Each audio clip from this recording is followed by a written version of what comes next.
Pardon. Donc, je tiens à rappeler que mon intervention n'est pas individuelle mais collective. C'est un travail qu'on a fait avec notre camarade du mouvement du 20 février.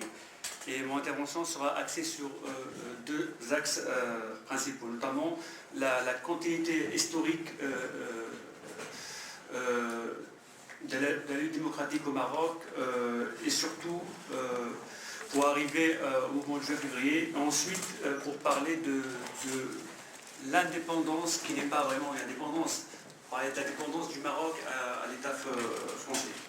Donc à l'instar du mouvement au Maroc, la coordination parisienne du mouvement s'est formée pour crier notre colère et pour faire connaître une autre image du Maroc, qui n'est pas celle diffusée dans les cartes postales qu'on voit souvent dans les métros parisiens. C'est-à-dire un Maroc où il y a la misère, le chômage, la répression et plus de 260 prisonniers politiques. Donc sans rentrer dans les détails du déclenchement du mouvement, il est essentiel de décortiquer sa formation, sa composition, ses acquis, ses perspectives et comment il a bouleversé le pouvoir en place. En effet, contrairement aux luttes menées dans d'autres pays de la région, le mouvement n'a pas pu mobiliser des millions de manifestants. Même si pendant la première année du mouvement, on voyait défiler dans les rues du Maroc des milliers de personnes dans plus de 70 villes, et même dans les villages les plus reculés du pays. Aujourd'hui, si on doit faire un constat, on en apprend d'abord la libération de la parole, après avoir brisé le nœud de la peur. Ensuite, la politisation d'une nouvelle génération et la prise en compte des revendications démocratiques, culturelles et sociales. Ensuite, sa dimension nationale, voire transnationale, permettant de parler du mouvement de masse global. Et enfin, le début de la formation d'un embryon de front de lutte contre le pouvoir en place qui touche une grande partie du pays. Cependant, pour comprendre pas seulement la contestation populaire actuelle au Maroc, sous le porte-drapeau du mouvement du 20 février, mais aussi la nature de l'adversaire, c'est-à-dire le régime marocain. Il est nécessaire de rappeler sa formation historique vers ce qu'on appelle aujourd'hui le marxisme. En effet, le mouvement n'est pas né du néant. Et l'expression de la continuité des luttes qu'a connues le Maroc à travers son histoire contemporaine, notamment des luttes des tribus mazières contre la compromission du pouvoir central, des luttes pour l'indépendance contre les colonialistes français et espagnols, notamment avec Abdelkrim Khattabi, avec Mouha Hamou, etc. Ainsi, le combat pour la libération de l'armée de libération nationale. N'ayant pas la possibilité d'exposer toute cette période historique, je vais me limiter après l'indépendance entre deux grandes guillemets. En effet, l'architecture des structures actuelles de l'État marocain a commencé à se dessiner à l'aube de l'indépendance. Les équilibres de l'exercice du pouvoir entre les mouvements issus du mouvement de libération nationale et l'institution monarchique n'ont pas été totalement stables. De cette instabilité résultaient les premiers affrontements, à commencer par la répression féroce de la guerre du Rif en 1958.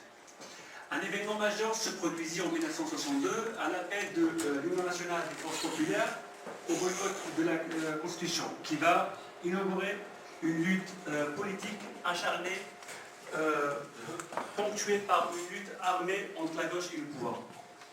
Ensuite, les soulèvements populaires qui vont faire éruption sur la scène marocaine, à commencer par celui du 23 mars 1965. Tout sera réprimé sans ménagement dans son.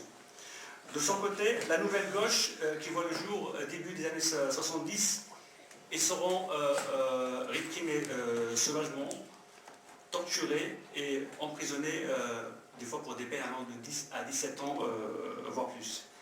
Donc l'institution monarchique avait entrepris de s'accaparer tous les pouvoirs, et c'est de l'avènement de l'indépendance. Pour ce faire, il a entrepris un double mouvement. D'une part, la tentative de soumettre toute intention de résistance à ce projet pour l'écraser dans son embryon. Et d'autre part, la volonté de structurer l'appareil de l'État pour qu'il soit totalement fidèle à la monarchie. L'une des premières choses qu'a fait d'ailleurs Hassan II, c'était d'instaurer et de se consolider l'appareil sécuritaire et militaire.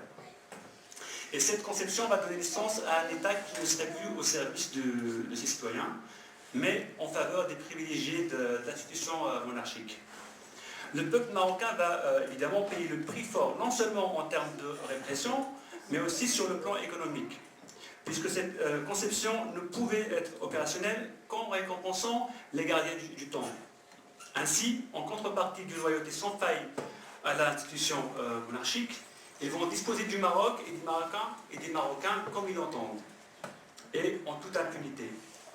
La convergence d'intérêts créa donc les conditions requises pour rendre l'architecture du fonctionnement de l'État de type mafieux.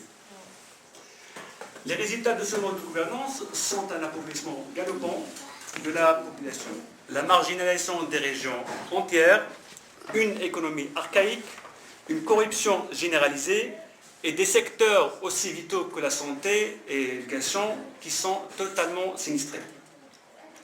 Le régime marocain a réussi à pervertir l'espace politique, soit en cooptant les partis politiques issus du mouvement de libération nationale, soit en créant des partis appelés partis de l'administration, ou encore en attirant d'autres par la logique du bâton ou de la carotte.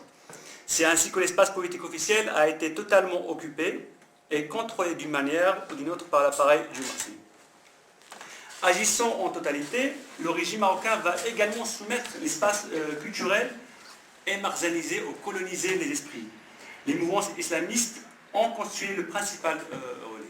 D'ailleurs, le régime, pour casser la lutte des étudiants progressistes à l'université, elle a encouragé, pour ne pas dire c'est lui qui était à l'origine, des massacres que les islamistes ont commis à la fac, dans le seul but de casser la gauche marocaine à l'époque.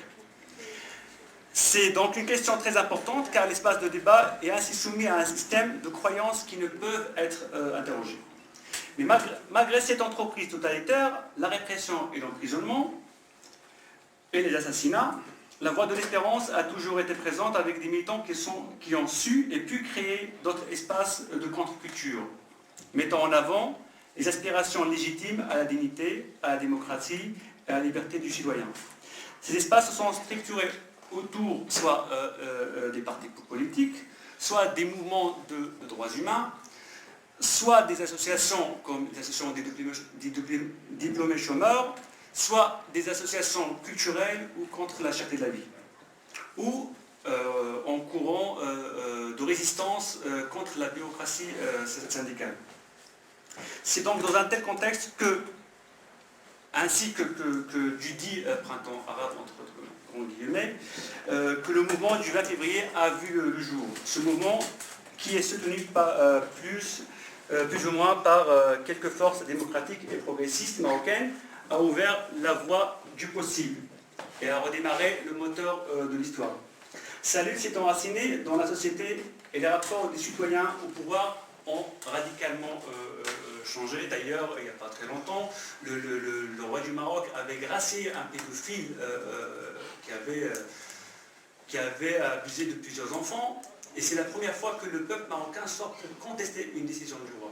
Ce qui est quelque chose de formidable.